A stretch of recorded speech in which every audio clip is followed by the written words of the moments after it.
नमस्कार।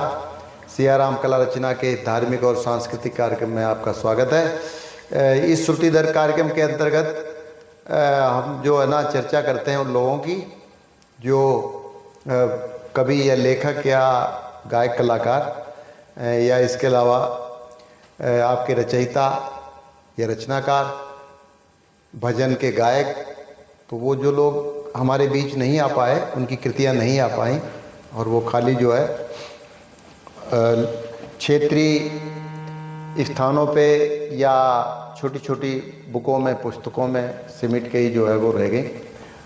तो उसी की चर्चा और राग और रागिनी जो लोक संगीत हुआ करता था उसकी भी जो है चर्चा करते हैं। तो मैं आपको बता दूं कि 1975 में एक फिल्म आई थी जय संतोषी माँ। तो उसमें ऐसा हुआ, वो इतनी ज़्यादा जो है वो फिल्म चली कि मातृशक्ति का यानी नारी शक्ति का गुणगान जो है ना वो उसी समय बहुत जोर शोर पे किया गया।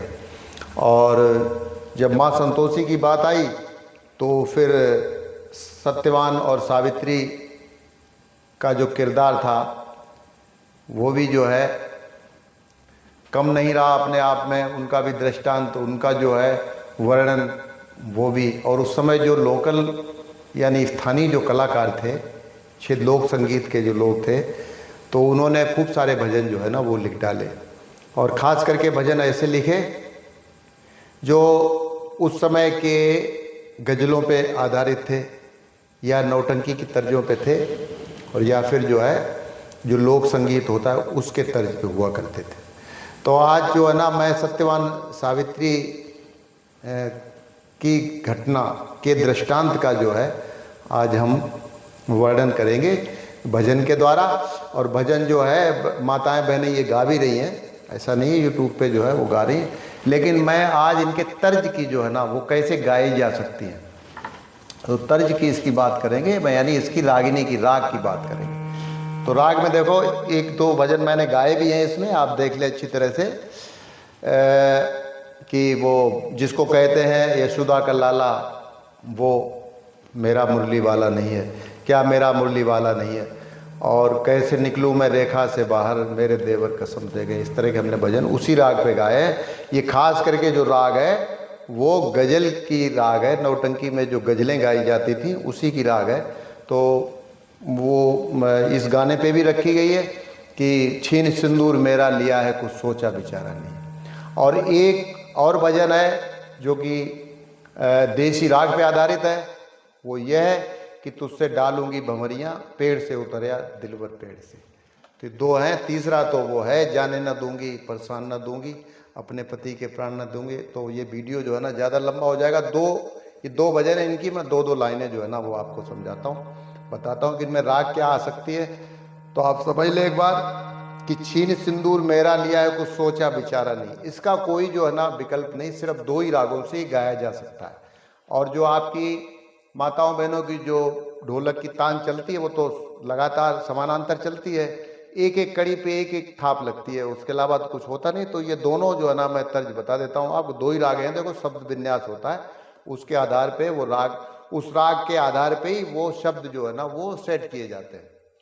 तो ये जो भजन है तो जो पुराने जो लोग हैं हमारी उम्र के, तो वो अच्छी तरह से जो है ना उनको आता है। उसके बाद क्या है, वो 2-2 रुपए एक एक 8-8 आने की प्रतियां छपी थी, ऐसा नहीं छपी थी, तो कहीं वो गुम हो गई या किसी के पास रह गई। पुरानी बात हो गई 1975 और 76 की। तो क्या है कि छपी जरूर थी, हमने खुद पढ़ी थी। और फिर जिसको जो याद रहा वो याद रहा, नहीं याद रहा वो उसने जोड़ के लिख दिया, या एक आदि जो है वो लाइन जो है वो मिस कर दी।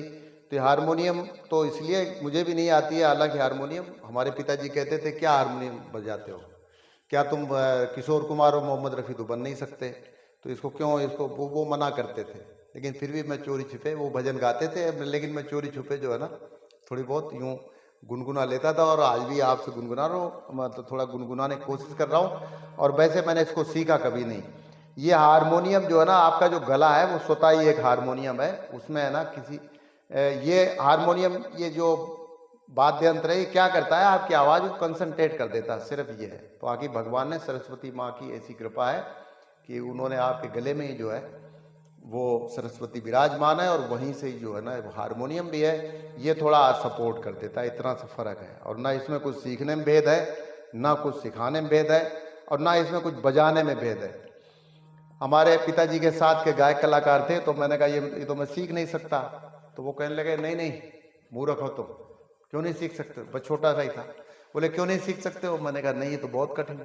बोले कठिन कुछ नहीं, कठिन तो उसको देखो जिसने ये बनाया होगा, जिसने ये बनाया होगा वो कितना कठिन उसने काम कर दिया। तो तुम उसकी बनी हुई चीज को आप उसको इम्प्लीमेंट भी नहीं कर सकते हो, यानी उसके फंक्शन और वो उसके सुरों को नहीं समझ सकते हो, कुछ भी बजाने में नहीं है। आप गले को जो है ना इसके इन सुरों के साथ मिलाते जाओ, गाना बनता जाएगा।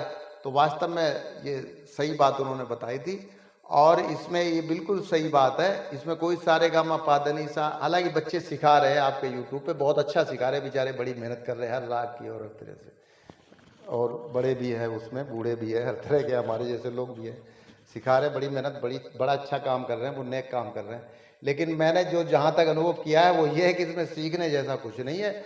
आप अपना, आपका जो गला है वो ऑटोमेटिक, जैसे आपकी लेखनी होती है और आपका एक किताब होती है यानी कॉपी होती है, तो आप उससे लिखते हो ना पेन से कॉपी, तो ऑटोमेटिक पेन जो है ना, यानी आपका गला हारमोनियम जो है वो ये है, और जो आपका जो कागज जो है वो आपकी आवाज़ है।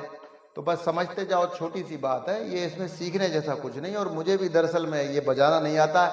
लोग कहते हैं कि अरे आप तो बजा लेते हो, तो मैं भी मान लेता हूँ कि हाँ मैं बजा लेता हूँ, लेकिन स्वरों का थोड़ा सा ज्ञान है कि पिताजी हमारे भजन गाते थे, तो और उस समय उनकी कीर्तन मंडली थी, सन 60 और 55-60 के आसपास, 50 के आसपास। तो मैं बस वही आपको ये 2 रागें बता रहा हूँ कि छीन सिंदूर मेरा लिया है, कुछ सोचा विचारा नहीं है, और एक तुझसे डालूंगी भंवरियाँ, पेड़ से उतर या दिलवर पेड़ से। देखो ये देसी रागनी है, स्थानीय रागनी है। इसके अलावा इस पे अगर फिल्मी कीर्तन बन गया हो या वो फिल्मी गीत बन गया हो तो मैं नहीं कह सकता हूँ। बाकी आप समझ लो एक बार, तुझसे डालूंगी भंवरियाँ, पेड़ से उतरया दिलवर पेड़ से। इस पे जो आप लोगों की ढोलक है, जो माताओं बहनों की जो ढोलक है, दुम दुम लुप लुप वाली, वो लगातार चलती है, कोई दिक्कत नहीं आती है। आप कोशिश करके देखना। और ये जो तर्ज है वो मैं आपको बताने जा रहा हूँ।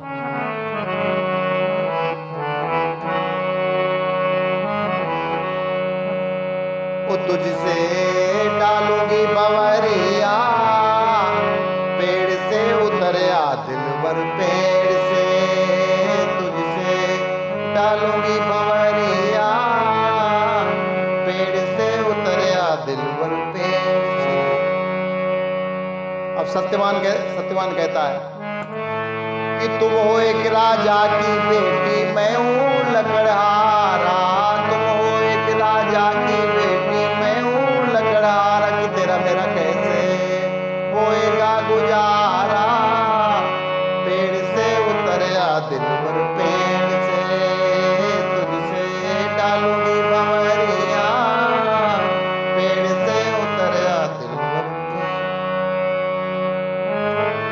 तो सावित्री कहती है कि तुम जाओगे लकड़ी काटने, साथ में चलूंगी। तुम जाओगे लकड़ी काटने, साथ में चलूंगी। लकड़ी काट कर गुजर करूंगी, बन बन में बिहरूंगी, ऐसे होएगा गुजारा, पेड़ से उतरया दिलवर पेड़ से। ये तो है पहले जो लोक राग है, लोक रागिनी है, उस पर ये जो है ना भजन सेट हो सकता है आपका।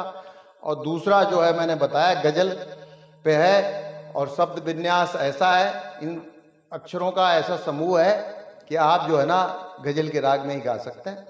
और इसकी 2 रागों में जो है ना ये गाया जा सकता है, जैसे कि आप आनंद लें इसका।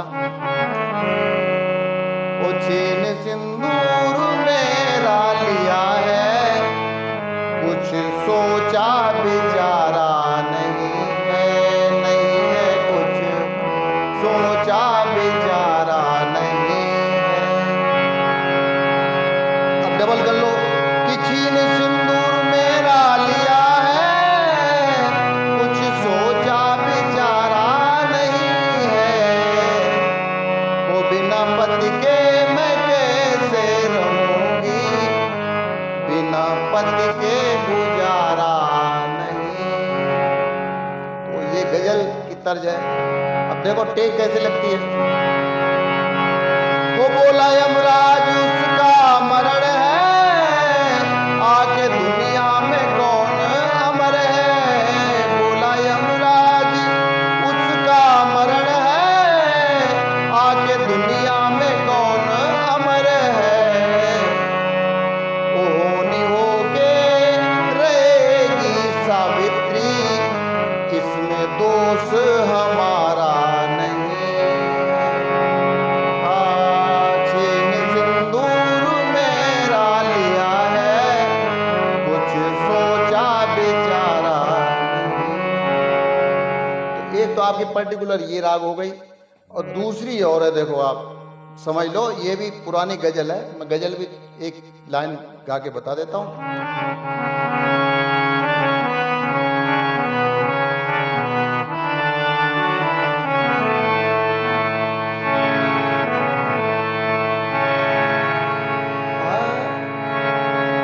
कि बेवफा यूं तेरा मुस्कुराना,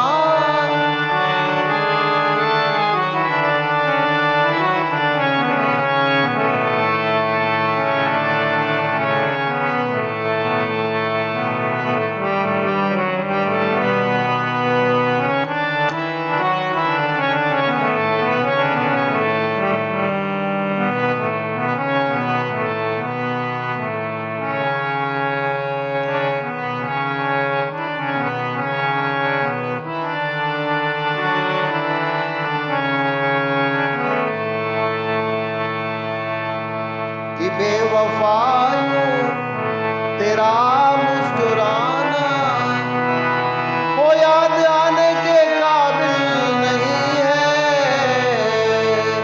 बेवफा यूं तेरा मुस्कुराना, वो याद आने के काबिल नहीं है।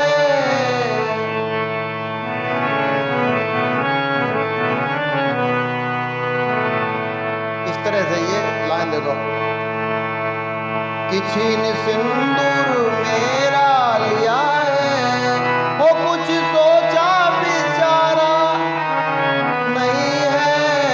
छीन सिंदूर मेरा लिया है, वो कुछ सोचा बेचारा नहीं है।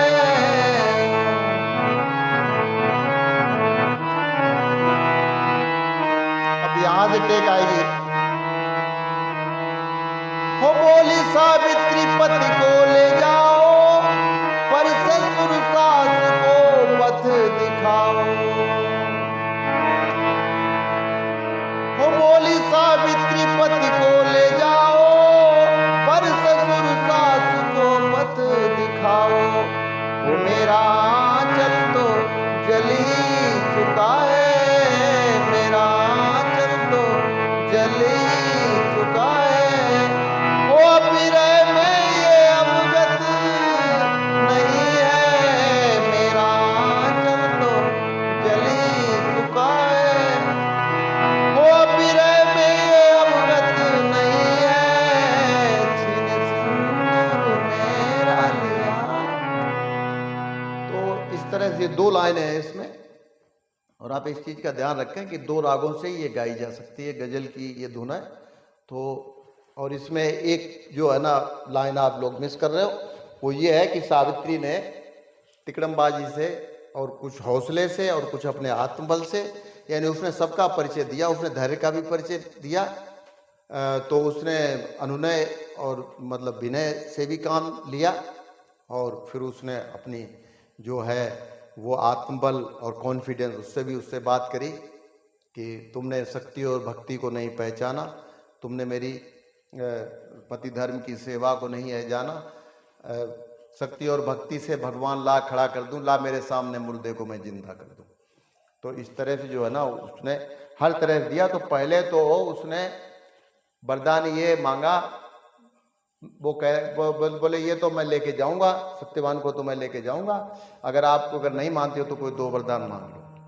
तो उसने घुमा फिर आगे पहले ये वरदान मांगा कि हमारे सास ससुर जी हैं वो नेत्रहीन हैं, अंधे हैं, और दूसरा जो है ना उसने धीरे से जो है ना मतलब उनको बातों में बहलाया फुसलाया, और वो पहले उनको हतोत्साह जो उनका उत्साह था यमराज का, मतलब उनको ऐसा भ्रमित कर दिया कि वो सोचने के लिए जो है ना उनको वक्त ही नहीं दिया। और पहले तो ये कहा कि भाई आप है ना जो हमारे सास ससुर हैं वो हमने, और दूसरा जो है ना उसने वरदान मांग लिया कि वो जो है ना मैं अपने पुत्र होने का यानी सौभाग्य मांग लिया कि हमारे कोई संतान नहीं, आगे हमारा जो है ना वंश चले तो हमें संतान चाहिए। तो उसने तथास्तु कह दिया, तो बस वहीं जाके वो फंस गया और वो वापस चला गया। तो बहुत अच्छा ये प्रसंग है और बहुत सुंदर है।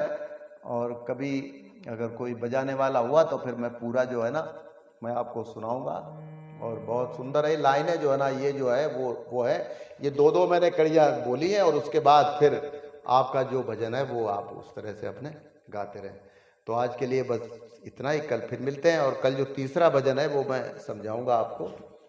वो जाने न दूंगी, कोई कोई क्या कहता है कोई क्या कहता है, लेकिन ये है कि जान न दूंगी, जाने न दूंगी, पर जान न दूंगी, अपने पति के प्राण न दूंगी। मतलब मत ना तो तुम्हें जाने दूंगी और ना मैं उनकी जान दूंगी। इसमें अलंकृत है ये वर्ड, पूरी लाइन, अपने पति के प्राण न दूंगी।